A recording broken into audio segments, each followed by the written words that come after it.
Hello বন্ধুরা, কেমন আছো সবাই? আশা করছি সকলে ভালো আছো। প্রিয় বন্ধুরা, আজকে তোমাদের জন্য নিয়ে এলাম খুবই মজাদার একটি বাস্তব গল্প। আশা করছি তোমাদের পানি আউট হয়ে যাবে, তাই ভিডিওটা শুরু থেকে শেষ পর্যন্ত দেখো।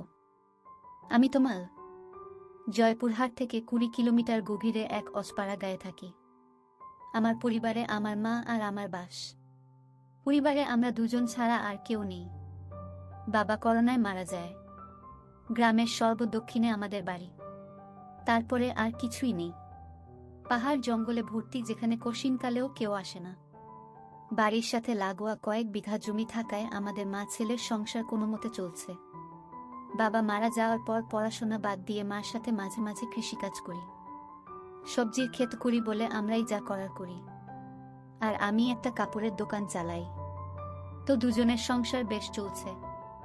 আমার বয়স 19 আর আম্মার 36। 16 বছরে বিয়ে হয়ে 1 বছর পরেই আমি পৃথিবীতে আসি। আম্মার গায়ের রং প্রচণ্ড ফর্সা। শুনেছি নানিও নাকি ফর্সা ছিল, তাই আম্মার এমন। আম্মার শরীরের রঙের মতোই অপরূপ সুন্দরী তিনি। এমন চেহারার রূপসী নারী আর নেই আমাদের গ্রামে। কেউ বলবে না তার 19 বছরের সন্তান আছে। 24-25 বছর বয়সী বিবাহিতা নারীর মতো একদম। আম্মার সাথে আমার মনের প্রচণ্ড মিল। আমায় ভীষণ ভালোবাসে আম্মা। কখনো একটু বকাও দেয়নি জীবনে, বলে আমি তার সবকিছু। যাই হোক, আসল ঘটনায় আসি। আম্মাকে নিয়ে কখনো আমার মনে খারাপ চিন্তা ছিল না। সাধারণ মা ছেলের মতোই। তবে বয়সের সাথে সাথে নিজের বয়সের চেয়ে বড় মেয়ে ও মহিলা দেখে মনে সুপ্ত বাসনা তৈরি হতে থাকে। স্কুলে পড়ার সময় কখনো ক্লাসের মেয়েদের দেখতাম না। ম্যাডাম বা আন্টিদের প্রতি নজর যেত সবসময়। আর এখন এটা আরও বেড়ে গেছে। 19 বছরে অনেকেই বিয়ে করে, কিন্তু আমার এখনো হয়নি। তার উপর কাপড় বিক্রি করি। দোকানে মহিলাদের পোশাকই বেশি। খুব কষ্টে তাদের সামনে নিজেকে সামলাই। আর তার উপর গ্রামের একমাত্র কাপড়ের দোকান আমার বলে সবাই এখানেই আসে কেনাকাটা করতে। গ্রামের এমন কোনো মহিলা বা মেয়ে নেই যাদের ওই কাপড়ের সাইজ আমি জানি না। ভাগ্য ভালো হলে প্রায় মাপ নিতে গিয়ে কৌশলে হাত বুলিয়ে মনের আশ মিটাই।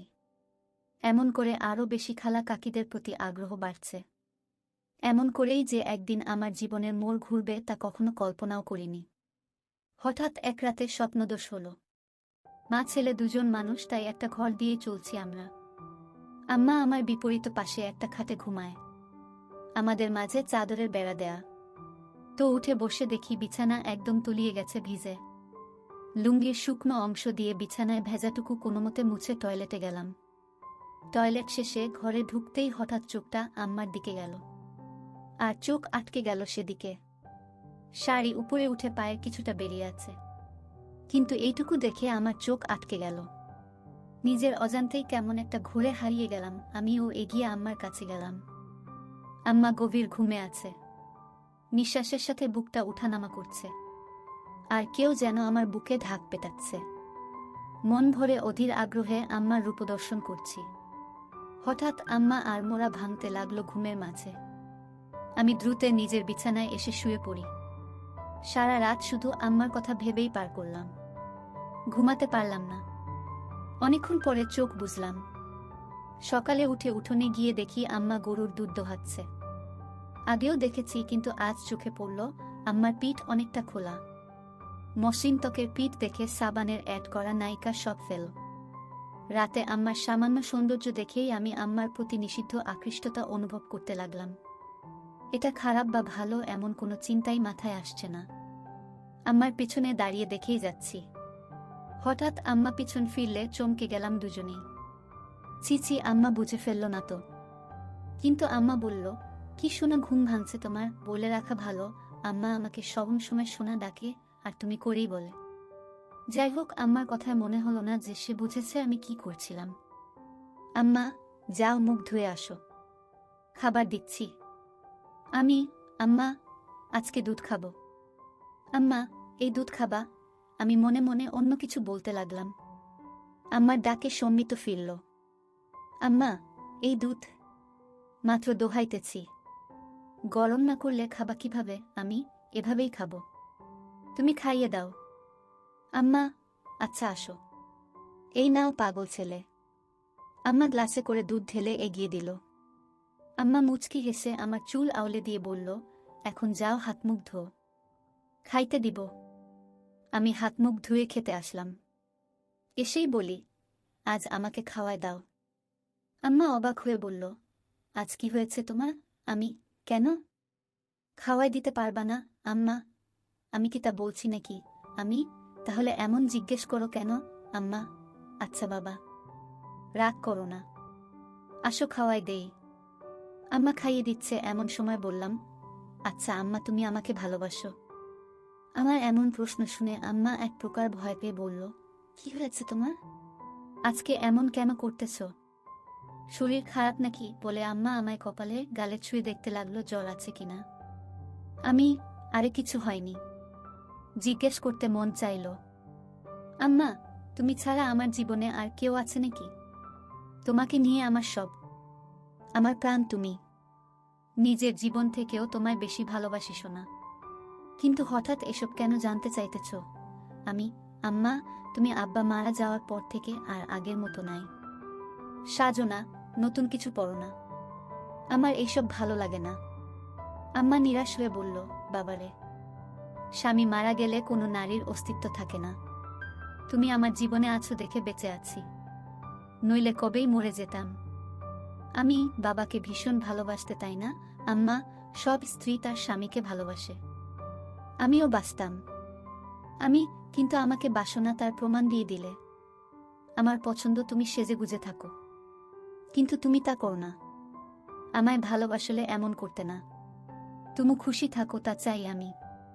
তুমি একটা বিয়ে করো, আবার সুখের সংসার করো, তাহলে জীবনটা ভালো কাটবে। কেন এসব বললাম নিজেও জানি না, মনে এলো আর বলে দিলাম।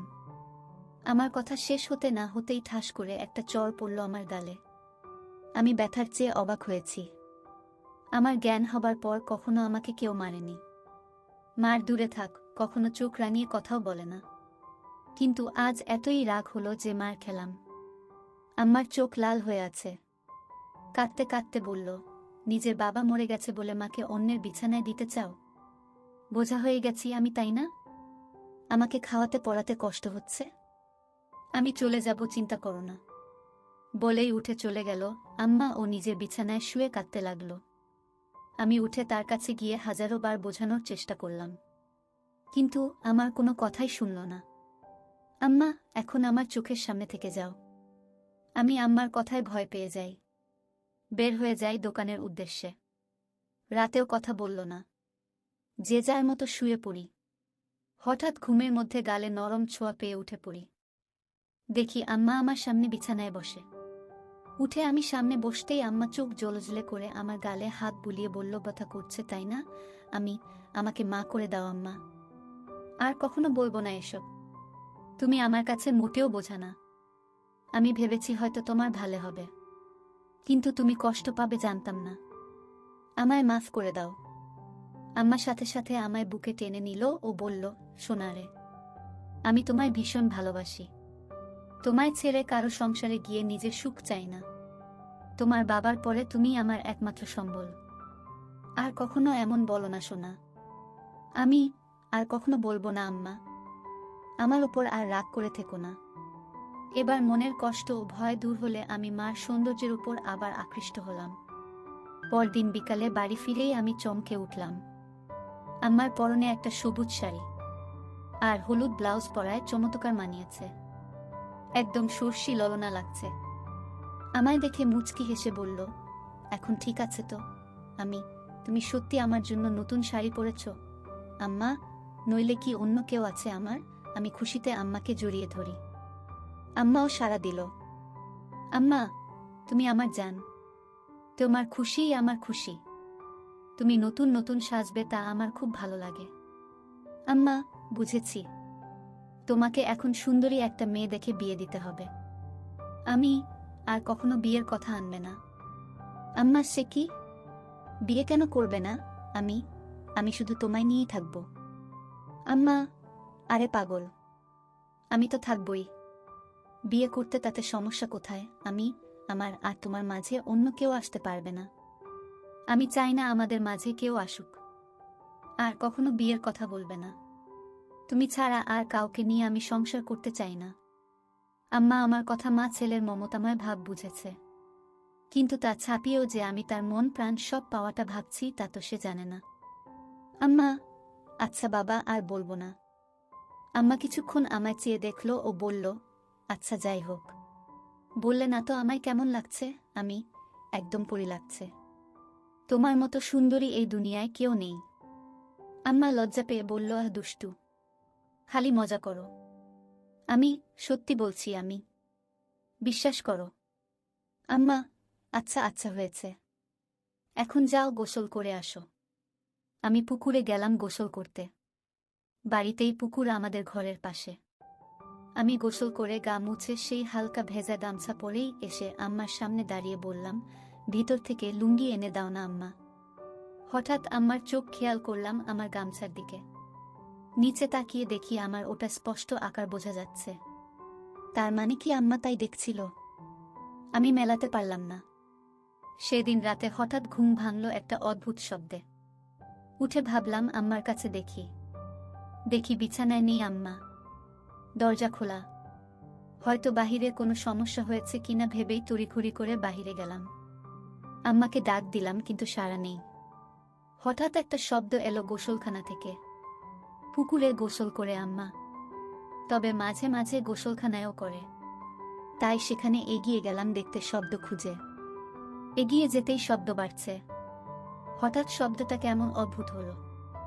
বুঝতে পারছি না এমন শব্দ কিসের জন্য করছে আম্মা। এগিয়ে গোসলখানার কাছাকাছি যেতেই পর্দার ফাঁকে যা দেখতে পেলাম তা আম্মার প্রতি আমার ধারণাই পাল্টে দিল। গোসলখানার দরজা নেই, পর্দা লাগানো বলে সব দেখছি, কিন্তু আম্মা জানেই না।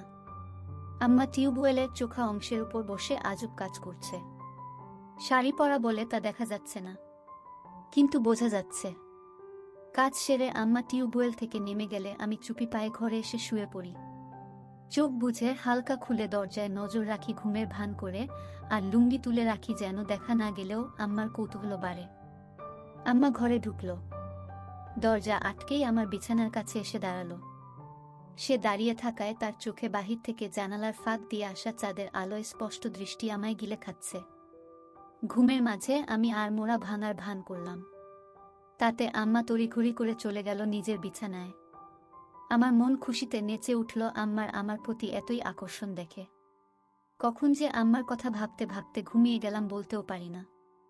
সকালে ঘুম ভাঙতেই উঠে দেখি আম্মা এখনো ঘুমিয়ে আছে, কিন্তু অবাক করা বিষয় দেখি মাঝখানের চাদরটা সরিয়ে রাখা। আম্মাকে দেখে চোখ আটকে গেল। আমি আম্মাকে ডাকলাম, আম্মা উঠো, সকাল হয়ে গেছে তো। আজকে এতই সকাল হয়ে গেল উঠোনি যে? আম্মা ঘুম থেকে চোখ মেলে উঠে বসল, কিন্তু সামান্য বিচলিত নয় আমায় দেখে যে তার কাপড় ঠিক নেই। স্বাভাবিক গতিতেই কাপড় ঠিক করে বিছানা থেকে নামল। আমি, এতই দেরি যে? ক্লান্ত নাকি আম্মা? পরিশ্রম করা হয়েছে খুব তো, তাই ক্লান্ত। এখন ভালো লাগছে। আমি মনে মনে বললাম, কি পরিশ্রম তা তো জানি। এই চাদর সরানো যে আম্মা, আমি সরিয়েছি। ঘরে আমরা ছাড়া কেউ নেই, তো চাদর রেখে কি হবে? আর যে গরম পড়েছে, এভাবে চাদর থাকলে আলো বাতাস চলাফেরা করে না। আম্মার যুক্তি শুনে মুচকি হাসলাম মনে মনে। আম্মা, তোমার খিদে লেগেছে তাই না? তুমি হাত মুখ ধুয়ে আসো। আমি, না, আগে গোসল করব, তারপর খাবো। বলেই আমি পুকুরে গেলাম। আজ গামছাও নিলাম না। গোসল করে ভেজা কাক হয়ে এলাম আম্মার কাছে। আগের দিন তো হালকা ভেজা গামছায় এতই ভালো বোঝা যায়নি, কিন্তু আজ একদম ভিজে গায়ে সেটে আছে লুঙ্গি। আম্মার দৃষ্টি আমার উপরেই, আর চোখে গিলে খাচ্ছে। জিভে যেন জল এসে গেছে এমন করে তাকিয়ে আছে। আমার বেশ ভালো লাগছে তা দেখে। আম্মা ভিতর থেকে গামছা লুঙ্গি এনে দিল, ও যতক্ষণ আমার মোছা শেষে লুঙ্গি না পরলাম সে লুকিয়ে দেখেই চলল। হঠাৎ আম্মা বলল, তুমি একটু বসো, আমিও গোসল করে আসি। আজকে গরম লাগছে, এসে খাইয়ে দিব তোমায়। আমি ভাবলাম ভালোবাসা দেখাতে খাইয়ে দিবে, কিন্তু আরও কিছু অপেক্ষা করছে তা বুঝিনি। আম্মা যে গোসল করতে না, শুধু শরীর ভেজাতে পুকুরে গেছিল তা বুঝতে বাকি রইল না। 2 মিনিটেই ফিরে এলো আম্মা ভেজা শরীরে। আগেও দেখেছি এমন ভেজা শরীরে, কিন্তু আজ আমাকে দেখাতে যে আম্মা ভেজা শরীরে এসেছে তা আমি জানি। হঠাৎই আম্মা এগিয়ে এসে বলল, বাবু আমার হুকটা খুলে দাও তো। ব্লাউজটা আর চলবে না মনে হয়। আমিও সুযোগ পেয়ে বলে বসলাম, ছেলের কাপড়ের দোকান, আর তুমি কি না একই জিনিস নিয়ে পড়ে আছো? নতুন নিয়ে নাও, তাহলেই তো হয়। দোকানে গিয়ে নিয়ে এসো পছন্দ করে যেটা ভালো লাগে। আম্মা, ছেলের দোকান, তাহলে যে আনতে হবে কেন? ছেলে আনতে পারে না? কষ্ট করে বাজারে দৌড়ঝাঁপ করাবে নাকি? আমি, আচ্ছা বাবা, সব পাঠিয়ে দিব, তুমি পছন্দ করে নিও। ইচ্ছে করেই বললাম যেন আরো গভীর হওয়া যায়। আম্মা, পাঠাবে মানে? আমি ফেরিওয়ালা কাকির কাছে পাঠিয়ে দিব। আম্মা, বাহিরের মানুষের সামনে পছন্দ করতে পারবো না। আমি তো জানি না ওসব সাইজ টাইজ। তাছাড়া আমার সামনে এসব সমস্যা হবে না। আম্মা, তোমাকে কে বলল সমস্যা হবে? দোকানদার হয়েছ, খদ্দেরকে কাপড় দেখাবে। কি সব বলছো বলো তো? দোকানেও কি এমন করো? আমি, আচ্ছা বাবা, ভুল হয়েছে, আমি নিয়ে আসবো সবগুলো। তোমার পছন্দ মতো সাইজ বুঝে নিও। আম্মা, সব কেন আনবে? আমার সাইজের গুলোই আনবে শুধু, রং আমি বেছে নিব। সাইজ 34, মনে থাকবে তো? আমি আম্মার দিকে হা করে তাকিয়ে আছি। আম্মা এতটাই আমার উপর ফিদা যে উঠে পড়ে লাজলজ্জার সংকোচ ভুলে আমায় সব জানিয়ে দিচ্ছে। আমি প্রচণ্ড খুশি ও অবাকও হলাম যে আম্মা খুব গতিতে চলছে। সারাদিন আম্মার কথা ভেবেই দিন পার করলাম। দোকান বন্ধ করার সময় বেছে বেছে বড় গলাওয়ালা কয়েকটা নিলাম। দোকান থেকে বের হয়ে সোজা বাসায় পৌঁছে যায়। গিয়ে দেখি আম্মা খেতে কাজ করছে। আমিও গেলাম সেখানে, কিন্তু গা মেখে গেছে ধুলোবালি ও কাদা দিয়ে। আজ কেমন অদ্ভুত লাগছে। এমন করে কাদা মাখামাখি হয় না কখনো। বাড়ির ভিতরে ঢুকতে ঢুকতে বললাম, তুমি তো কাদা দিয়ে মেখে গেছ, শাড়ি পুরো মেখে গেছে। আম্মা, কি করব বলো? একসেট হয়ে তো কাজ করা যাবে না, তাই না? আমি অবাক হয়ে গেলাম আম্মার কথা শুনে। আম্মার দিকে হুট করে তাকাতেই আম্মা হেসে দিল, সাথে আমিও হেসে দিই। ধীরে ধীরে কেমন একটা ঘুলে মিলে যাচ্ছি দুজনে। সবজির ডালা রাখার পরে আম্মা বলল, আমার জিনিস আনছো? আমি পরে দেখো, সাইজে না হলে পাল্টায় আনবো। আম্মা বলল, সাইজ হবে, বিশ্বাস আছে তোমার ওপর, বলেই মুচকি হেসে চলে গেল ঘরে। আমি বাহিরে দাঁড়ানো। একটু পরেই আম্মা ডাক দিল।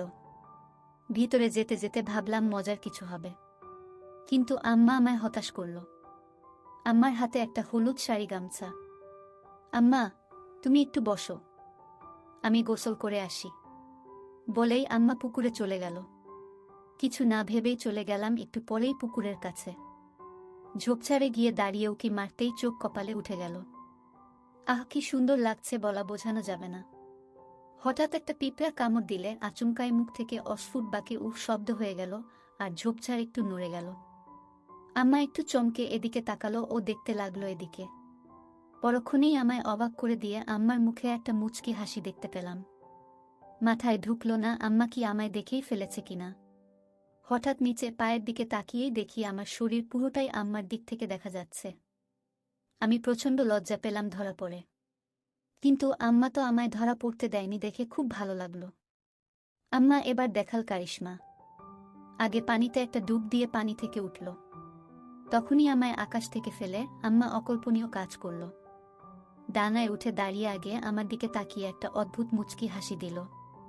এই প্রথম আমার আম্মার এই রূপ দেখে আমি হতবাক।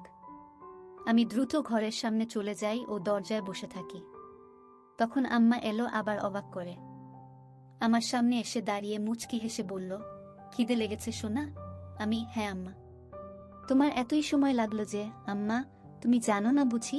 আমি ভ্যাবলার মতো তাকিয়েই আছি আম্মার চোখে। দুজনই একটু আগের বিষয়টা জানি, কিন্তু কেউ স্বীকার করে এগোতে পারছি না। সময় নিচ্ছি, কিন্তু আম্মার এক ধাপ এগোনো হয়ে গেছে। আমার দিকে এক প্রকার এগিয়ে এসে বলল, কি দেখছো সোনা? আমিও লজ্জা সংকোচ কাটিয়ে বলি, তোমার জন্য এনেছি, ওগুলো পড়লে ভালোই লাগবে। আম্মার মুখে মারাত্মক একটা হাসি এনে বলল, কেন এগুলো ভালো লাগে না আমায়? আমি ভালো লাগে, কিন্তু আমি যা এনেছি তা এর চেয়েও সুন্দর। মানাবে? আম্মা, বেশ নজর রাখছো দেখছি আম্মার উপর। আম্মা আমায় সুযোগ দিচ্ছে। আমি তা ভেস্তে দিলাম না। বললাম, আমার খদ্দের তুমি, কোনোটাই কেমন লাগবে তা আমার দেখা দায়িত্ব। আম্মা চোখ পাকিয়ে বলল, তাই? তাহলে তো গ্রামের সব মেয়ে মহিলার দিকে দেখা হয়ে গেছে। আমি হকচকিয়ে গেলাম। কথা সত্যি, কিন্তু বুঝলাম আম্মার খানিকটা জ্বলন হচ্ছে। তাই আরেকটু জ্বালাতে বললাম, সবাইকে কি আর দেখব? যার জন্য সাধারণ ভাবনায় যা দেখা লাগে তাই দেখি। টাকা দেয় ভালো জিনিস দিতে, বুঝে শুনে ভালোটাই দিই। আমিও কি সবার কাতারে পড়ি? আমাকেও কি টাকা দিতে হবে? আমি মুচকি হেসে বললাম, যদি খদ্দের হয়েই থাকো তাহলে দিবে টাকা। আমার অধিকারে নেওয়া পাপ। তুমি কি হিসেবে চাও? ঢিল মেরেছি। এবার ঘুঘু ধরা নিজেই পড়তে চায়, তাই ঢিল নিজেই গায়ে লাগাচ্ছে। আম্মা, তা দেখা যাবে, তুমি বসো। বলেই আম্মা ভেজা শরীর নিয়ে ঘরে চলে গেল। কিন্তু দরজা খোলাই আছে। কখনো এমন করেনি, কিন্তু আজ করেছে। 2 মিনিট পরেই আম্মার হঠাৎ ডাকে ভয় পেলাম। ভাবিনি এতই তাড়াতাড়ি ডাকবে, কারণ এতই তাড়াতাড়ি কাপড় পরা হয় না। তাহলে ডাকলো কেন? আমি ভিতরে আসব? আম্মা, হ্যাঁ এসো। আমি মন ফুরফুরে করে এগিয়ে ঘরে ঢুকেই চোখ জড় হয়ে গেল। আমার মনে ঝড় উঠে গেল আমার প্রতি এতই সদয় দেখে। আম্মা আমায় নিজে থেকে দেখাচ্ছে বলে গর্বে বুকটা ভরে গেল। আমি আম্মার সামনে গিয়ে হয়ে দাঁড়িয়ে আছি। এমন সময় আম্মা গলা কেসে বলল, কি হলো দোকানদার? মাপ ঠিকই তো এনেছে দেখছি। এতই ভালো মাপ কি করে আনলে? আমিও আমার সামনে খদ্দেরদের সাথে যেভাবে কথা বলি সেরকম বললাম, এত বছর ধরে ব্যবসা করি, জানবো না আম্মা, অন্যদের তো মাপ নিতে হয়। আমার লাগলো না যে আমি তোমার কি অন্যের সাথে যায়। তুমি আমার সামনে সব সময় থাকো, আগাগোড়া সবই তো দেখা আছে। কথাটা আচমকা বলেই ফেললাম, যদিও এখনই বলতে চাইনি। কিন্তু আম্মার মুখে তা শুনে দুষ্টু হাসি। আম্মা, যাক, ভালোই এনেছে। আমি তোমার গায়ে ফিট হয়েছে তো? কোনো সমস্যা হলে বলো, অন্য সাইজ আনবে তাহলে। আম্মা, একদম ঠিক আছে, কিন্তু একটা জিনিস বলা দরকার। আমি কি? বলো। আম্মার উত্তেজনা দেখে আম্মা হেসে দিল মুখে হাত দিয়ে। আমিও সামলে লজ্জা পেয়ে বললাম, কি জিনিস আম্মা? আরে কোনো সমস্যা না, একদম মাপ মতন হয়েছে, কিন্তু আমার আরেকটা টাইট পরার ইচ্ছা। মাপ তো তুমি জানোই, তবুও একবার মাপ নিয়ে নাও। আমি আমার প্রতি এতই আহ্বান দেখে মুগ্ধ। আম্মা তার গায়ে ছোঁয়ার সুযোগ করে দিচ্ছে। আমি এতই মুগ্ধ যে তাকিয়েই আছি। আম্মা, তুমি মনে হয় মাপ নিবে না? সরো, কাপড় পরে নেই। আমি, আরে না, এই তো নিচ্ছি। এক প্রকার দৌড়ঝাঁপ করে ফিতা এনে আম্মার সামনে দাঁড়ালাম।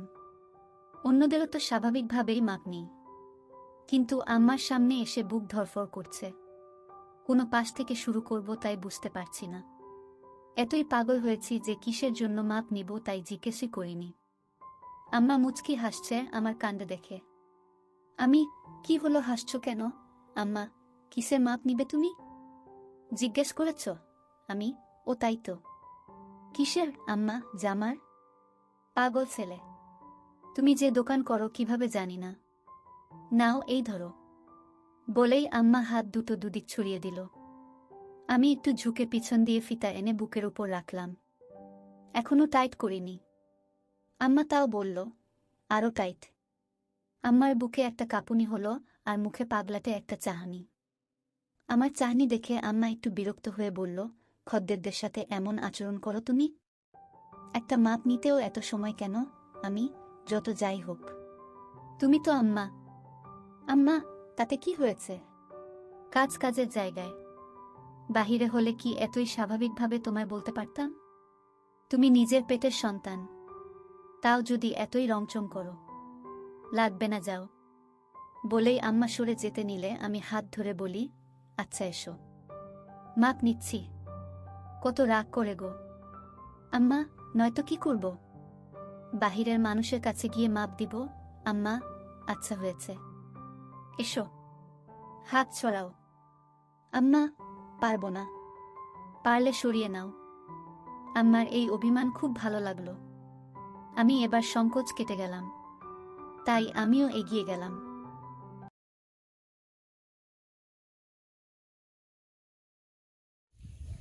আসসালামু আলাইকুম, ওয়েলকাম মাই ব্লগ। হ্যালো বন্ধুরা, কেমন আছেন? আশা করি সবাই ভালো আছেন। বন্ধুরা, আজকের এই ভিডিওতে আপনাদেরকে দেখাবো আমার পুকুর পাড়ে কি পরিমাণ গাছ লাগানো রয়েছে এবং কি কি গাছ লাগানো রয়েছে, যা দেখলে সত্যি আপনাদের অনেক ভালো লাগবে।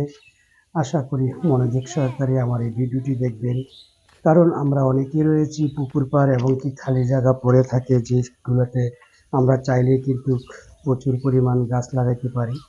আর গাছ লাগাইতে গেলে কিন্তু আমাদের অনেক লাভজনক একটা হিসাব চলে আসে।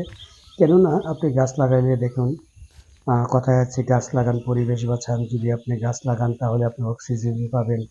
গাছ লাগাইলে আপনি জ্বালানির জন্য লার্কি পাবেন, রান্নাবান্নার কাজে যেই লার্কি ব্যবহার হয়, এবং এই গাছ দিয়ে কিন্তু আপনার ঘর বাড়ি বানানো সম্ভব। এবং এই গাছ যদি আপনি বিক্রি করেন তাতে কিন্তু আপনি অনেক টাকা পাবেন। সো ফাঁকা জায়গা থাকলে কিন্তু আমার মতন এভাবে আম গাছ লাগাইতে পারেন। দেখুন আমি পুকুর পাড়ে কি পরিমাণ গাছ লাগাইছি। অনেক গাছ, ভিডিওটি দেখুন তাহলে অবশ্যই আপনারা বুঝতে পারবেন। দেখতে থাকুন মনোযোগ সহকারে। গাছের পাশাপাশি কিন্তু আমি বাঁশঝাড় লাগিয়ে রাখছি পুকুরের কোনাগুলাতে। বাঁশঝাড়ের কারণে আপনার পুকুরের পাড়গুলোও শক্ত হবে এবং বাঁশ বিভিন্ন কাজে ব্যবহৃত হয়। দেখুন, একদম পুকুর পাড়ের পাশে কিন্তু জমি, একটু জায়গাও কিন্তু ফাঁকা রাখি নাই। যেখানেই খালি জায়গা রয়েছে সেখানেই কিন্তু গাছের চারা রোপণ করা হয়েছে এবং গাছগুলা কিন্তু ধীরে ধীরে অনেক বড় হয়ে যাচ্ছে। ইনশাল্লাহ যখন বড় হয়ে যাবে তখন কিন্তু অনেক টাকা বিক্রি করা সম্ভব হবে। সো এভাবে কিন্তু আপনি চাইলেও আপনার পুকুর পাড়, বাড়ির আশেপাশে কিন্তু এরকমভাবে গাছ লাগাইতে পারেন। গাছগুলা কিন্তু দেখুন, বিভিন্ন কাঠ গাছ লাগাই রাখতে পারেন, ফল ফ্রুটের গাছ লাগাইতে পারেন। কারণ ফল গাছ লাগাইলে আপনি ফল খেতে পারবেন। কাঠ গাছ লাগাইলে আপনি ঘরের কাজে লাগাইতে পারবেন, বিক্রি করতে পারবেন। আমি কিন্তু আপনাদেরকে ঘুরে ঘুরে আমার সকল পুকুর পাড় দেখানোর চেষ্টা করছি। আশা করি মনোযোগ সহকারে এই ভিডিওটি দেখবেন, তাহলে আপনাদের অনেক ভালো লাগবে এবং আপনিও আপনার প্রয়োজনে এভাবে গাছ লাগাইতে পারবেন। কারণ দেখুন, গাছের সৌন্দর্য বাড়ে এবং কি আপনার অনেক দিকে আপনি উপকৃত পাবেন, উপকার হবে। এই গাছগুলো লাগিয়ে রেখেছি দেখুন, আজ থেকে কয়েক বছর পর কিন্তু এই গাছগুলো অনেক টাকা বিক্রি করা যাবে। এই যে দেখুন, আমার যে কটা পুকুরের পাড় দেখতে পাচ্ছেন, এখানে প্রত্যেকটি পাড়ে কিন্তু সারি সারি গাছ লাগানো আছে। গাছগুলো দেখতে যেমন সুন্দর এবং কি আপনি ঠান্ডা শীতল বাতাস পাবেন এবং আপনার পুকুর পাড়গুলোও শক্ত থাকবে। এরকম পরিবেশে কিন্তু আপনি গাছ লাগিয়ে লাভবান হতে পারেন। সো পুকুরের ভিতরে আপনি মাছ চাষ করবেন এবং পুকুর পাড়ে গাছ লাগাবেন, ফল ফ্রুট গাছ, কাঠ গাছ, বিভিন্ন গাছের চারা কিন্তু রোপণ করতে পারেন, তাতে আপনার অনেক লাভ হবে। আশা করি এই বিষয়টি বুঝতে পেরেছেন। দেখুন, আমার এই পুকুর পাড়ে, প্রত্যেকটা পুকুর পাড়ে কিন্তু আপনি দেখতে পাবেন অনেক সারি সারি গাছ লাগানো আছে। তো এই গাছগুলা কিন্তু অনেক বড় হবে, অনেক টাকা দামে বিক্রি হবে এবং দেখতেও কিন্তু অনেক সুন্দর লাগছে। তো যাদের খালি জায়গা আছে, পুকুর পাড় আছে, তারা পুকুরে মাছ চাষ করবেন এবং কি পাড়ে কিন্তু আমার মতন আম গাছ লাগাতে পারেন। সো আমার এই গাছ লাগানোটা কেমন হয়েছে এবং এই গাছগুলো দেখতে কেমন লাগে, অবশ্যই কিন্তু আপনারা কমেন্ট করে জানাবেন। কারণ আপনাদের কমেন্ট করলে আমি আপনাদেরকে আরও সুন্দরভাবে আমার আ অন্য গাছপালা যেগুলো রয়েছে এগুলো দেখাতে পারবো এবং কি এই চ্যানেলে কিন্তু আপনারা প্রাকৃতিক যে দৃশ্যগুলা, গাছপালা, সবুজ শ্যামল রাস্তাঘাট, জমি, এসব নিয়ে ভিডিও পেয়ে যাবেন। সো আশা করি আপনাদের ভালো লাগবে। যদি ভালো লাগে অবশ্যই লাইক, কমেন্ট, শেয়ার করে চ্যানেলটিকে সাবস্ক্রাইব করে রাখবেন। যখনই ভিডিও আপলোড করবো তখন আপনাদের কাছে নোটিফিকেশন পৌঁছে যাবে আর আপনারা কিন্তু এই সৌন্দর্যগুলা উপভোগ করতে পারবেন। তো দেখা হবে অন্য ভিডিওতে। ততক্ষণ ভালো থাকুন, সুস্থ থাকুন। আল্লাহ হাফেজ।